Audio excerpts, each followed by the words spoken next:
So today we have seen one of the biggest backflips, not just in the history of AFL football, but also Tasmanian state politics. Now, 2 years ago, the Tasmanian Premier, Peter Gutwin, was very, very clear that the government would not give the AFL or the Hawthorn or North Melbourne football clubs any more money. He would not extend their deals until there was a firm plan for Tasmania to have their very own AFL team. Here we are today, 2 years later, there is still no plan. Instead, all we have is the AFL trying to extort money from the Tasmanian taxpayer in the form of a stadium. The AFL is saying that Tasmania cannot have an AFL team unless they build a stadium with a roof funded by the Tasmanian taxpayer. Now, this is an absolutely bizarre demand from the AFL when you consider the fact there is only one AFL venue with a roof, and that is Marvel Stadium at Docklands. Every single other AFL venue has no roof, including two that are going to be used this year and until 2025, one in Hobart and one in Launceston. So it's just, it makes no sense. If the Launceston Oval is okay for Hawthorn to play AFL football and Hobart is okay for international cricket and it's okay for the North Melbourne Football Club, why on earth would these two venues not be adequate and up to AFL standard for a Tasmanian standalone team? I think this is very, very clear. The people demanding this roof, the AFL and the AFL club presidents, are not thinking about what is best for Tasmanian football. They're thinking about what is best for their own clubs. Now, the first person who talked about Tasmania having a stadium with a roof was Eddie Maguire.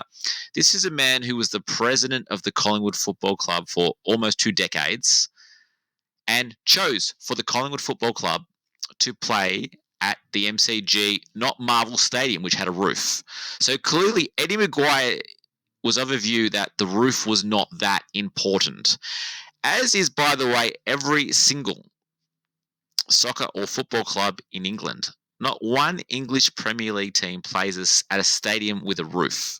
So with Manchester United, Manchester City, Liverpool, all these EPL teams who have got far more revenue than any AFL club has, can survive in a stadium in a cold climate without a roof. Why on earth would the Tasmanian team need a roof for? It is completely and utterly illogical.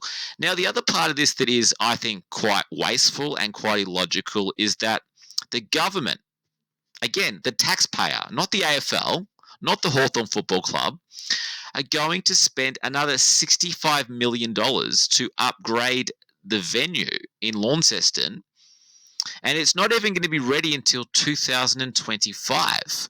So in the event that the government was to back down and give the AFL $715 million and build a stadium with a roof, Tasmania would then get an AFL license. And this stadium in Launceston that's spending $65 million, these improvements will literally never be used because AFL football will no longer be played at the venue. The AFL football will be played at the stadium with a roof. So we're going to have one venue that's just had $65 million being spent on it, not being used, and we're going to have another venue that's cost the taxpayer $715 million being used. This is an absolute disgrace what the AFL are doing. They are trying to extort money from the Tasmanian taxpayer at a time when Tasmania has a severe rental crisis, a severe homeless crisis. The AFL is trying to get money from the taxpayer that should be going to build new housing for the homeless people and the people struggling to find a rental and waste it on a stadium with a roof that is going to have minimal use. At best, this stadium will be used for AFL 11 times a year. 11 times a year, and it's costing $715 million. And there are already 2 stadiums that are adequate and are up to AFL standard and have been approved by the AFL for AFL football until 2025. And the last point I wanted to make about this, which is probably the most important point, And that is, in order for a Tasmanian team to join the AFL, more than half of the presidents must agree to it. Now, the problem with the Tasmanian taxpayer donating money to North Melbourne and to Hawthorn is that this means that they are not going to want a Tasmanian team to join the AFL, because a Tasmanian AFL team would hurt their deals with the Tasmanian taxpayer. Quite simply, it's going to be, I would say, impossible for the Tasmanian team to get the vote of Hawthorn and to get the vote of North Melbourne. And they've got to get half the presidents. So this donation that the LNP are giving the Hawthorn Football Club and North Melbourne Football Club, not only is it wasting Tasmania's taxpayers' dollars, it is also hurting Tasmanian football, making it harder for Tasmania to have what they deserve, and that is their own AFL team. I'd love to know your thoughts, but to me, Tasmanian football has been shafted once again. The Tasmanian taxpayer has been shafted once again.